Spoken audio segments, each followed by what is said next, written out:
நாம இந்த பக்கம் நிக்கிறோம், வரலாற்றுல இந்த பக்கம் நிக்கிறோம். நமக்கு அந்த பக்கம் யாரு நிக்கிறா? பாஜக, அதிமுக. NDA versus Tamil Nadu, NDA versus Tamil Nadu.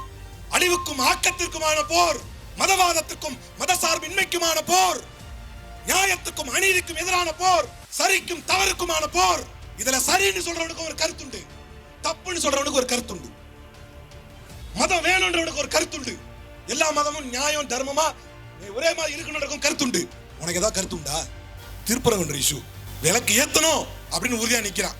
கலவரத்தை பண்றோமோ, தர்காவை இடிக்கிறோமோ, இல்ல இந்துக்களுக்கு அநியாயத்தை பண்றோமோ, விளக்கு ஏத்தணும். யார் சொல்றா? யார் சொல்றா? நீ இல்ல, உங்க அப்பனுக்கு அப்பனே வந்தாலும் we'll face the consequences, விளக்கேற்ற வைக்க முடியாது என்று சொல்கிறது யாரு? விஜய் கூப்பிட்டு ரொம்ப சீரியஸா பாலிடிக்ஸ் பேசிட்டு இருக்கல, உங்க கருத்து நினைக்கலுங்க. நீ சீமான கூப்பிட்டு கேட்டீங்கன்னா இதே திமுக அரசியல் பண்ணுதுன்னு ஒரு ஒரே வார்த்தை முடிச்சு போயிருவார். ஐயோ அதையாவது சொல்லியா? விஜய்க்கு எந்த கருத்தும் இல்ல,